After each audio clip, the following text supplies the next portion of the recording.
Her true story from Iowa. They laughed at my old clothes during family photos, so I removed my name from their inheritance papers. They mocked my dress. I rewrote the legacy. It was the first Sunday of the new year, and the whole family had gathered in the church hall for our annual family photo. There was hot cider on the folding table and a silver helium banner that read, "New Year, New Blessings." I had taken the bus that morning wearing my olive green swing dress, modest, high-necked, with wide cuffs. I had sewn it myself over 2 decades ago, just in time for my son's high school graduation. I remember the way he held my hand that day, grinning as he said, "Mom, you're the most beautiful woman in the room." I had believed him. I wore that same dress now not because I could not afford another, but because it meant something. To me, maybe not to them. When I walked into the room, the buzz of conversation dipped for a moment. Then I heard it, sharp as a thorn. "Mom, look at Grandma," my granddaughter snorted through a burst of laughter. "She looks like some cocoon wiggling its way into something uglier." I stopped. My hand gripped the side of the chair I had just reached. The laugh that followed wasn't just hers, it was layered, cruel, complicit. "Right?" said my daughter-in-law, placing a manicured hand on the girl's shoulder.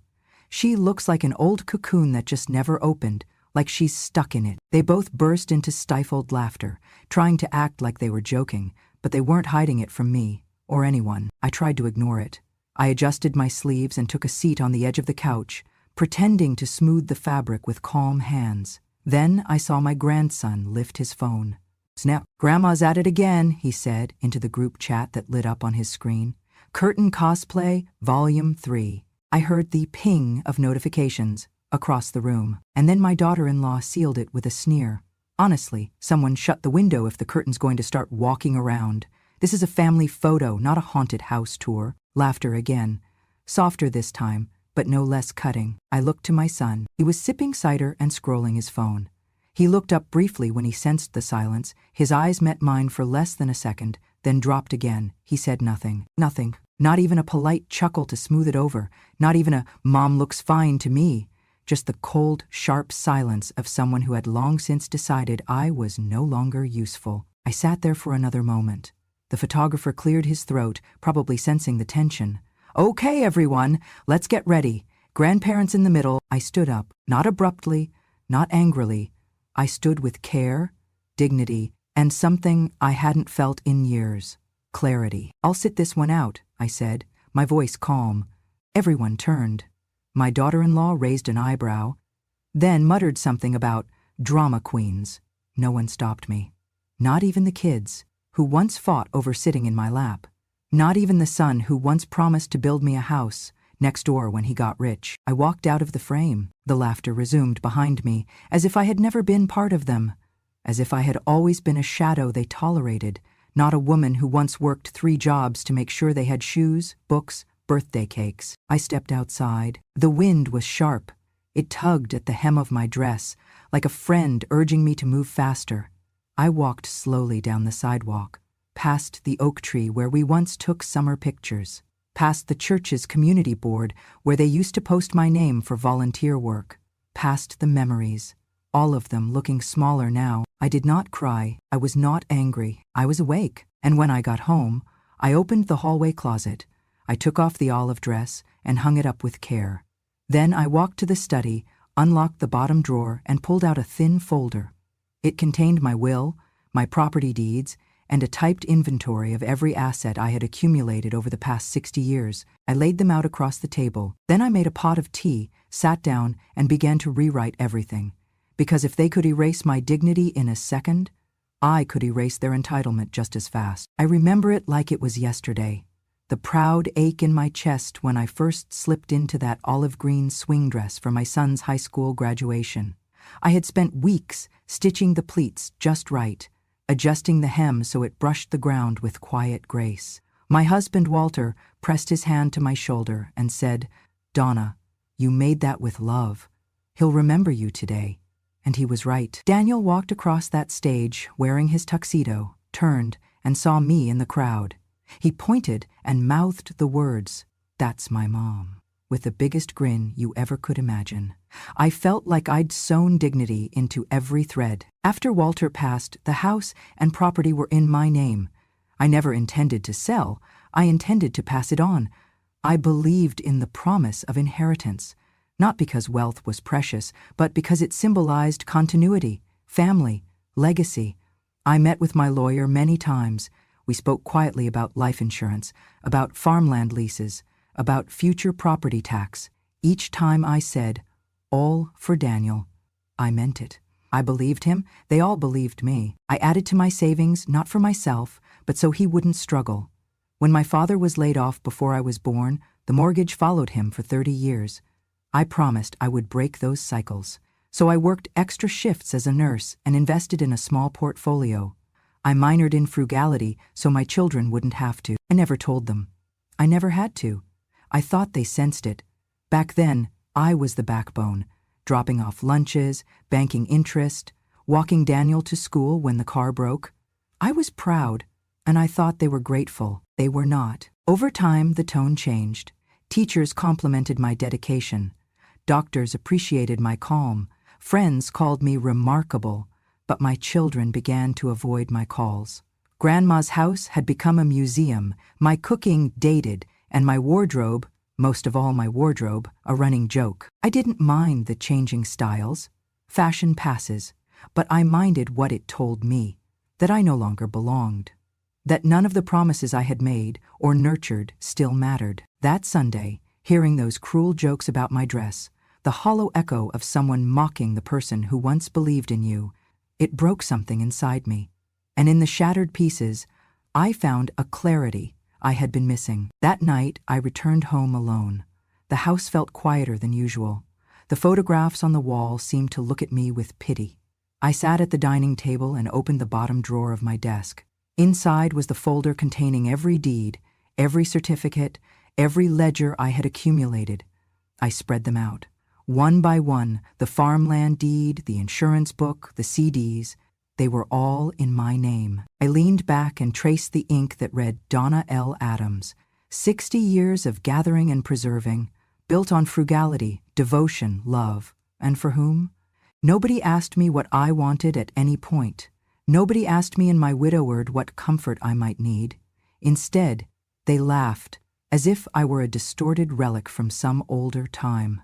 They made a joke out of my dignity. They never asked what I wanted, not once. I closed the folder.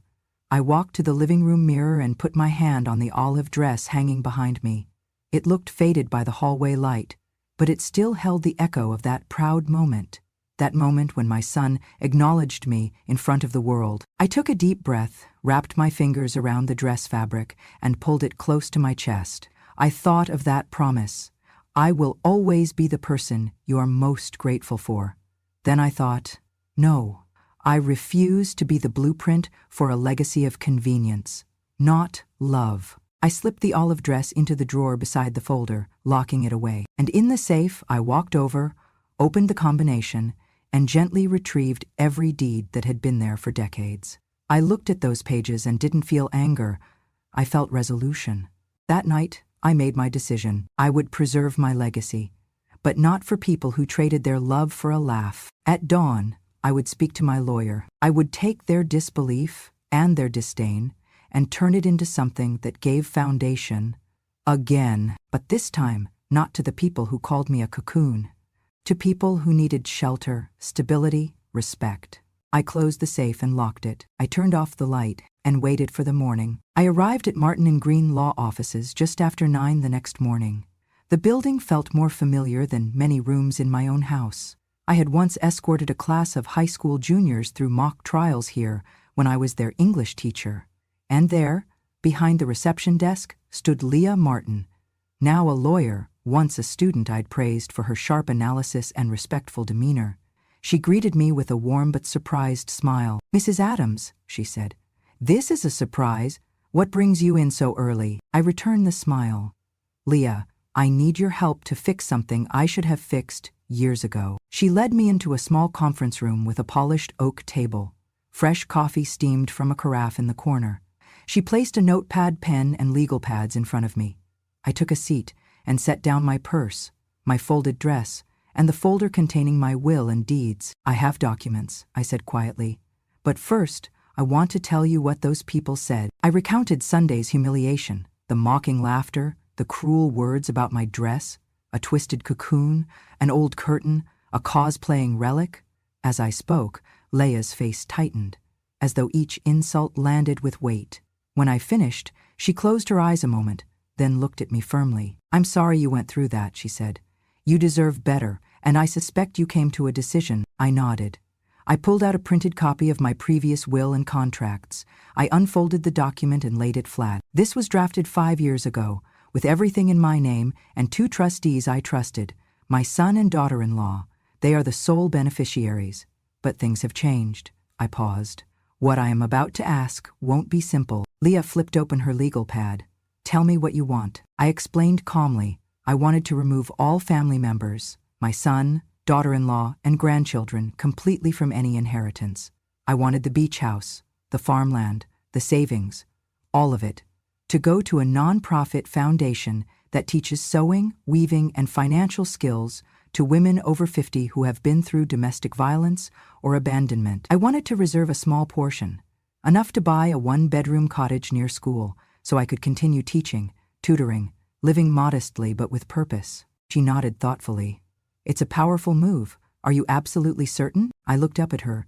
"I am." We spent the next 90 minutes drafting the new will, each clause carefully worded, each beneficiary replaced, each piece of property reallocated. My signature line appeared at the bottom of every page, Donna L. Adams. When we reached the trustees section, I named 3 women from a nearby women's charity, only one of whom I retained personal contact with. No blood relatives included. Leah explained the logistics. 2 witnesses, notarization, then record the document with the county clerk. "You'll need to destroy the old copy," she said. "Otherwise someone could challenge it." We did all of that. I signed, I sealed the envelope. I watched Leah make copies, notarize, and prepare the documents for filing. When it was over, I felt something I hadn't felt in months, and I stared at my hands. Lightness. Not pleasure. Not vengeance. Just clarity. Leah closed her case file. "You did what you set out to do," she observed gently. "Yes," I said, "I did."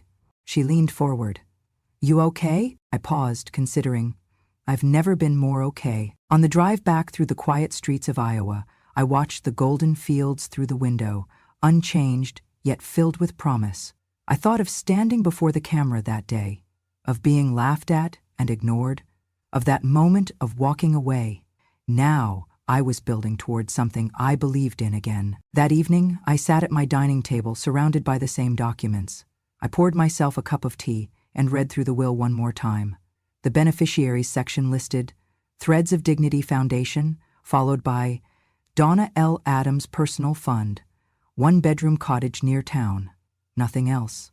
No names, no apologies. I folded the paper carefully and slipped it back into the envelope. I locked it in the safe next to the deed. I turned the lock and let out the breath I had been holding. That night, as I drifted to sleep, I realized that I had found another definition of family, one founded on gratitude, respect, healing. This legacy was mine, again. I saw the first sign of trouble that afternoon when my son called, not with warmth in his voice, but with the clipped tone of someone exercising a right, not begging for a favor. His words tumbled out sharp against the quiet hum of my kitchen. "Mom, I need to talk to you. This isn't right. I was planning on using the beach house as collateral for our investment fund. We even had a meeting with my partner." He paused. "Are you sure you want to go through with this?" I felt the cup slip between my fingers, but I didn't drop it. I set it on the table. My voice was steady. "Daniel, I have made my choice." I waited, though the line was silent. Then I added, "Yes, I'm certain." The call ended without warmth. That evening, I heard a knock at the door. I opened it to find both Daniel and Rachel standing on the step. They looked exhausted, like they had run miles they didn't want to run. Daniel spoke first. "Mom, this is crazy. We're family. I thought you'd trust me to manage it." His eyes flicked to the folder I held, thin but clearly marked with letters from my own handwriting. Rachel stepped forward, arms crossed. "We just want an explanation. Is this really what you want? To leave us with nothing? I nodded. Yes, you have everything you need. The house, the savings, they are yours to use now. I only want to ensure they go somewhere that still values what I built. Daniel's eyes narrowed. Someplace that values what you built, like a business you funded yourself. He glanced at Rachel. Are you okay with Mom saying we don't value her? Her expression wavered, but she remained silent. We sat around the kitchen table. I slid the photograph across to them, a still from that church basement photo shoot. There I stood in my olive dress, the laughter frozen around me. Is this the face you see when you think of me? I asked softly. Rachel turned away. Daniel swallowed hard. I cleared my throat, then slid the picture toward the center. That was not a costume party. That was betrayal. My body, my dignity, my history, subjected to laughter. He opened his mouth, then closed it. I inhaled, steadying my voice. I'm not asking you to beg. I'm not here for apologies. I'm here to offer clarity. Daniel's face drained. Mom, please. This inheritance is meant to support our future. I nodded again. And that would be fine if the foundation of that future wasn't built on erasing one person. I pulled the documents from the folder, copy of the new will, asset deeds. I placed each on the table. Look, everything is legal, everything is final. I kept my tone quiet, calm, measured. Not one paper remains in your names. The house has already transferred to the Threads of Dignity Foundation. All savings, too. Daniel's jaw dropped.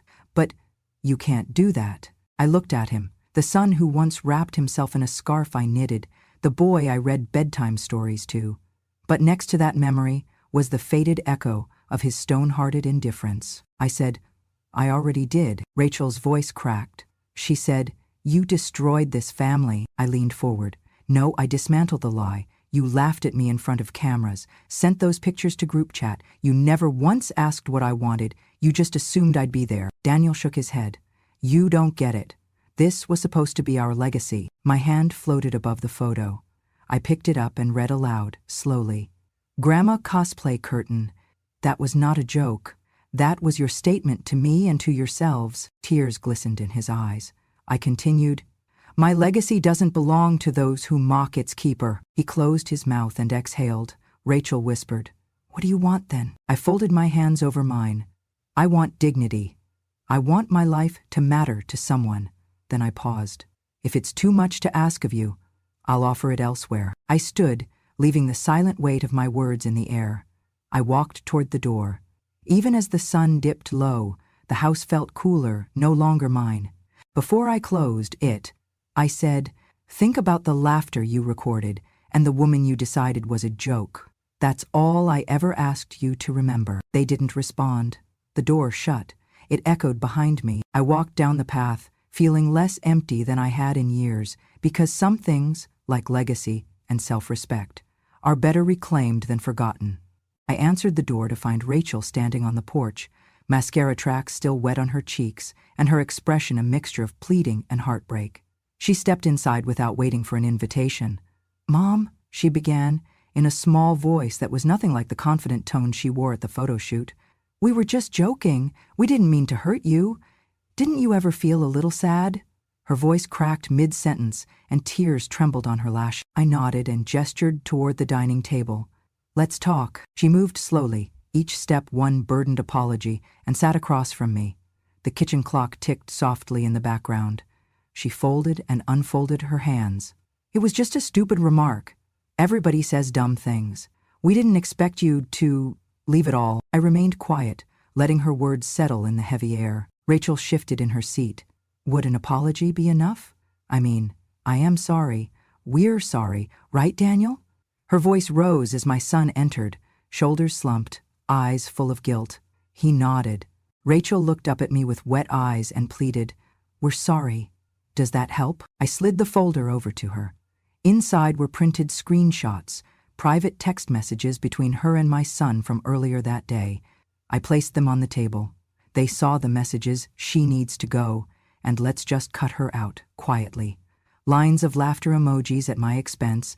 The weight of their words lay spread out in black and white. Rachel picked up a page with trembling fingers and traced the lines. I didn't think you'd actually see them. I spoke softly.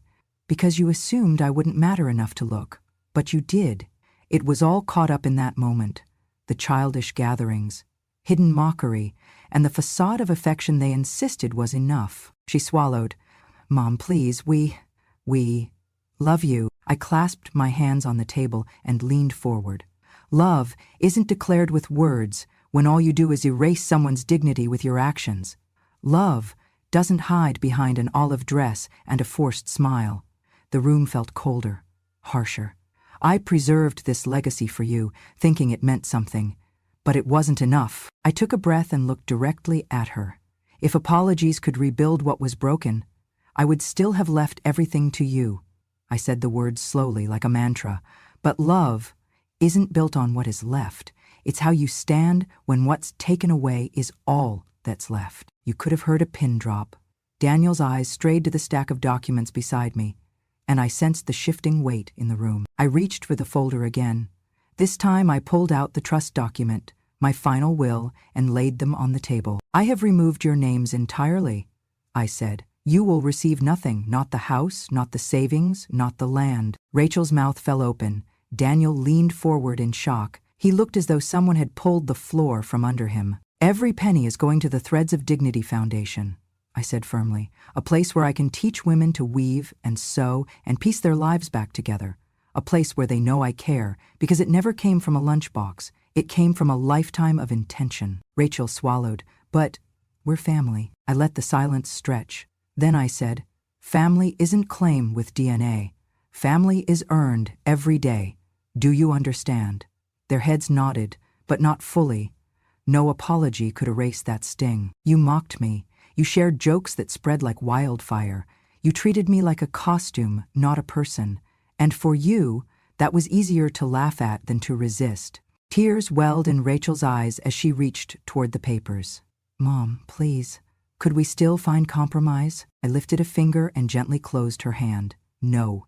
Compromise comes before the hurt. Now, there is clarity. I slid the documents back toward myself. Everything is legal, everything is recorded. I have signed it, I have filed it, I have released it. Daniel's voice broke. But how can you just... He looked at the papers, at me. It doesn't feel right. I shifted, letting the finality settle. Right is what is true. I can no longer live with false affection. Rachel looked between her husband and me, tears tracking down her face. She whispered, we didn't realize it meant that much. I pressed my palm against the cool wood of the table. Those whispers and giggles, they meant everything. And they broke more than my heart. Her shoulders slumped. She searched for words, but none came. I closed my eyes and breathed in. I hope one day you'll realize what dignity looks like, from the outside in. I stood then, gathering my folder. I'm done explaining. They rose as I did. Rachel backed away toward the door with slow steps.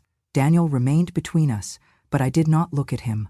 I left the room without another word. The door shut behind me. In the silent kitchen, the papers lay face up.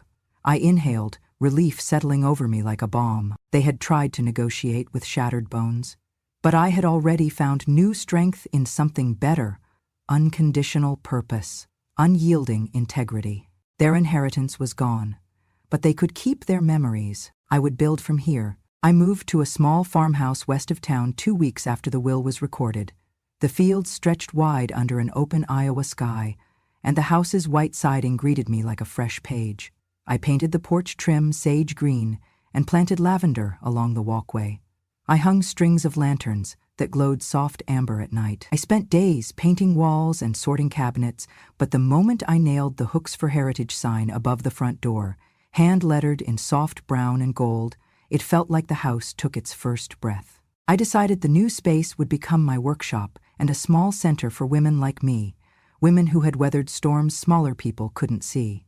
With grant money from my old teachers' union and a donation from a neighbor who remembered me lining up essays as a teacher, I bought the equipment: a sturdy oak loom, a supply of threads, embroidery hoops, sewing machines with flatbeds. I stacked jars of threads in every color imaginable, neatly labeled. I filled boxes with scrap fabric from estate sales, florals, solids, remnant odds and ends, all the colors that once colored my life. On opening day, spring equinox, I stood on the porch and looked at the group gathered.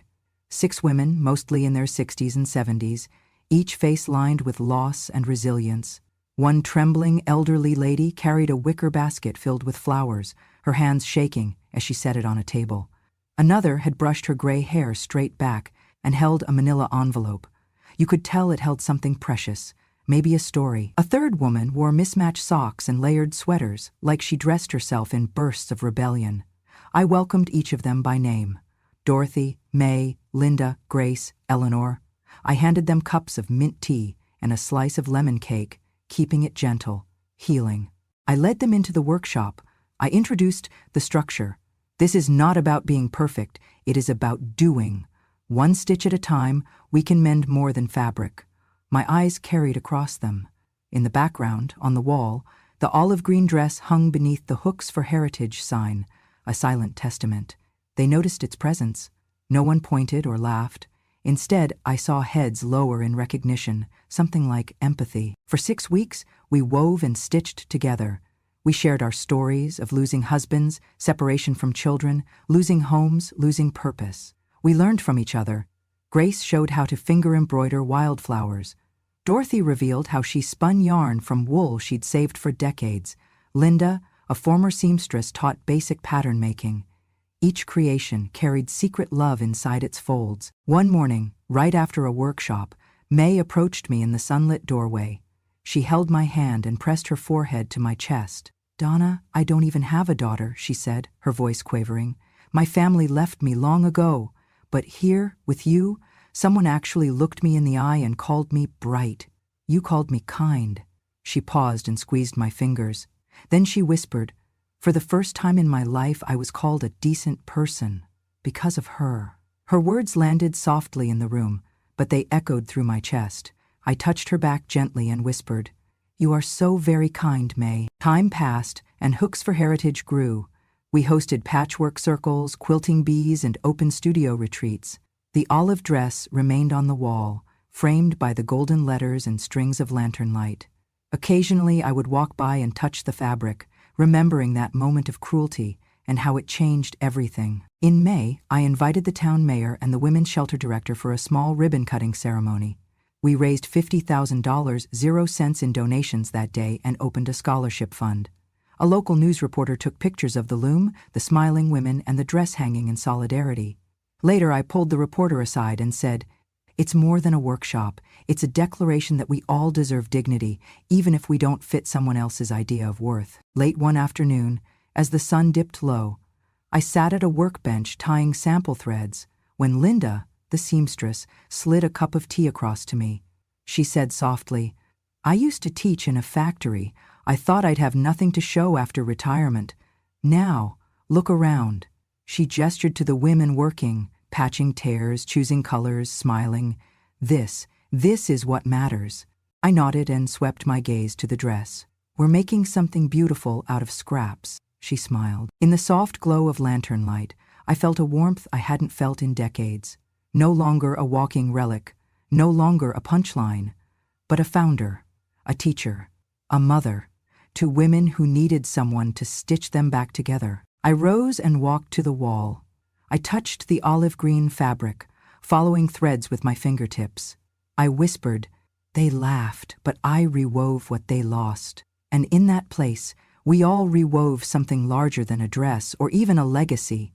We rewove respect, belonging, and the quiet power of one stitch made with purpose. I began receiving letters not long after our first quilt-making circle ended at Hooks for Heritage.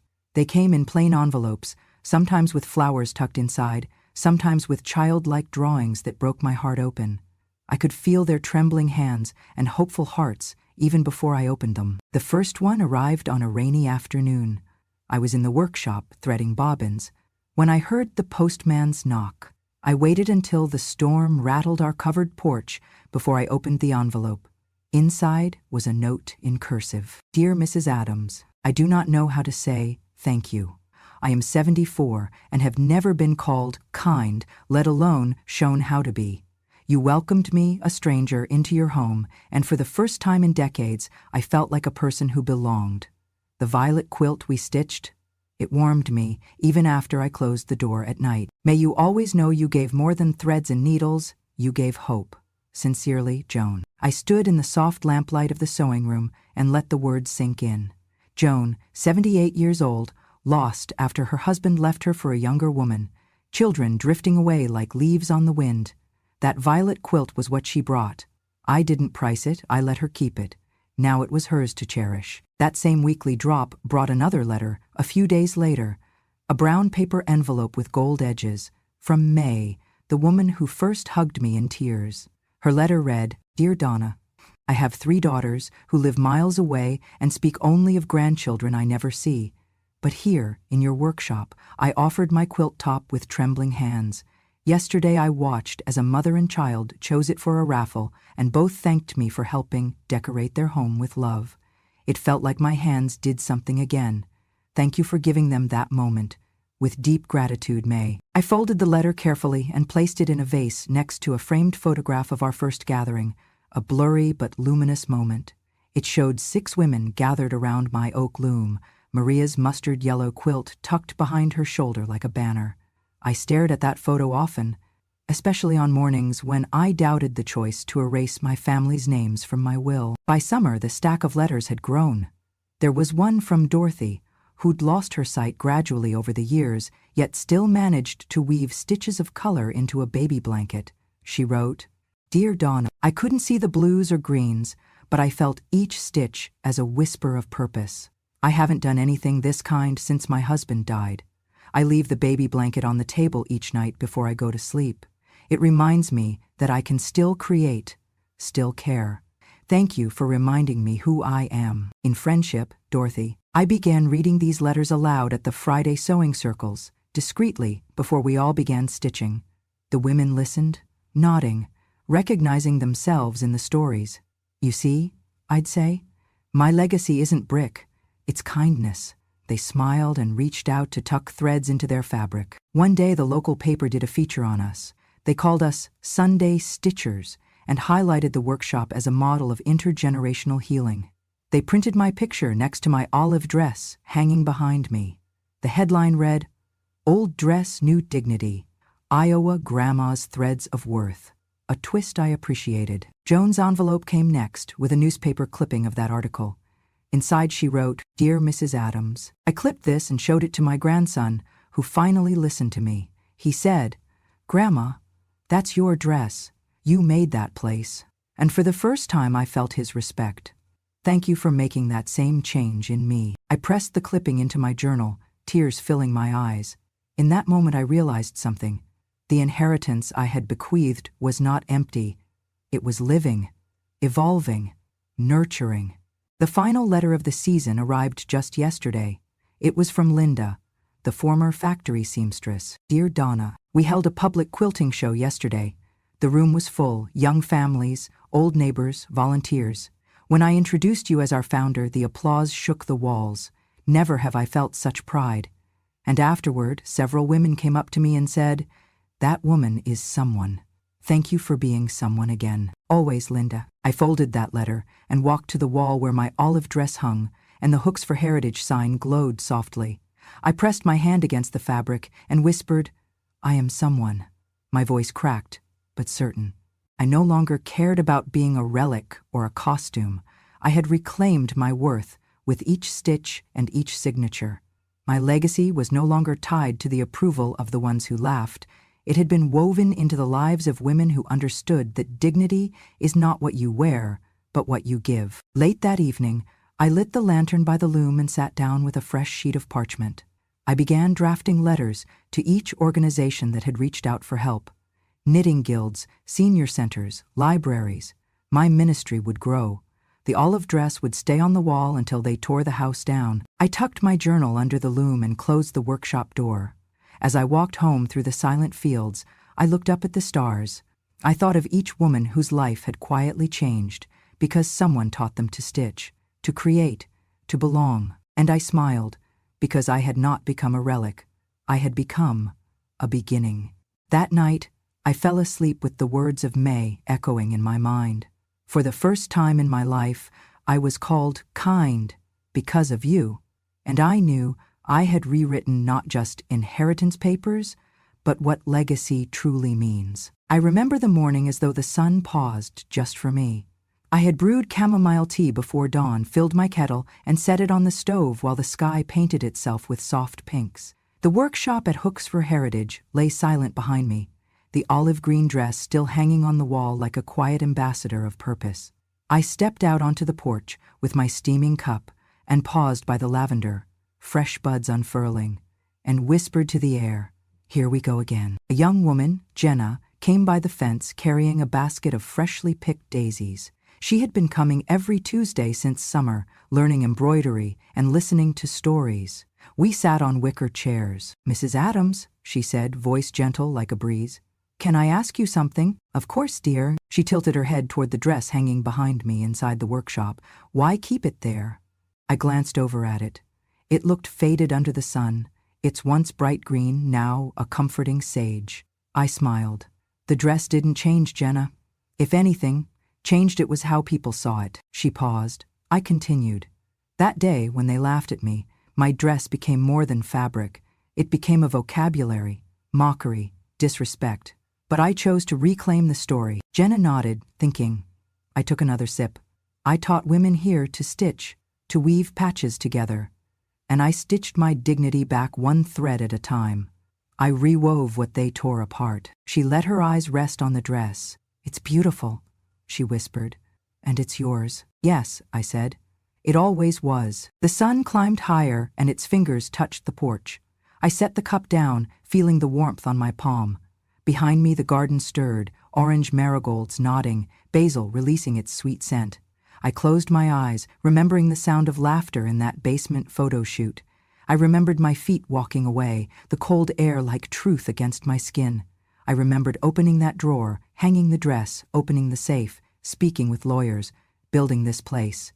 It all led to now. "Every morning," I said to Jenna, "I make tea, I water the lavender and basil, and I think of that moment. How fragile dignity can be, and how easy it is to lose it in a single cruel word. But I also remember what came after, how we rebuilt ourselves, how this place came to life, how respect can grow where laughter lies." Jenna looked at me with gentle pride. I leaned forward. "They laughed at my dress," I said softly, "but I wove something more valuable than thread. I wove back respect. And now this place, these women, these flowers, they remind me every day that dignity is not given, it's made. It's stitched with purpose." A breeze drifted through the yard, carrying petals and whispered light. I watched Jenna put a single daisy behind her ear, then lean forward to tie the ribbon basket around her waist and head into the workshop where the women were already stitching, threads weaving over patterns of survival, rebirth, community. I took one last look at the dress. Then I turned back toward my little cottage and walked in, the floorboards creaking under purpose. I left the door open. In the quiet that settled behind me, the workshop's lanterns glowed brighter, threads wove together, and an old dress hung on the wall, no longer the butt of a joke, but a quiet testament, a legacy rewove, not by who I once was, but by what we created together. I poured another cup of tea and stepped to the window, watching sunlight dance across the lavender outside. Because sometimes the greatest legacy is not what you took away, but what you wove afterwards. They laughed at my dress, but I rewrote what they lost, with threads of dignity and a pattern of purpose that will last long after the fabric fades. If this story touched something quiet in you, if you've ever walked away from a room where you were laughed at, only to build something stronger with your own two hands, then you're not alone. And you never were. Here at Grandma, true stories, we tell what others bury. We speak softly, but we carry truth. And every thread in these stories is real, stitched from memory, silence, and the strength it takes to stand up after they've tried to fold you away. Subscribe to this channel if you believe respect is not inherited, it's earned. Like this video if you've ever been underestimated, and share this story with someone who needs to remember. Legacy is not what they give you, it's what you choose to leave behind. I'm Grandma, and I'll be here, waiting to tell the next true story.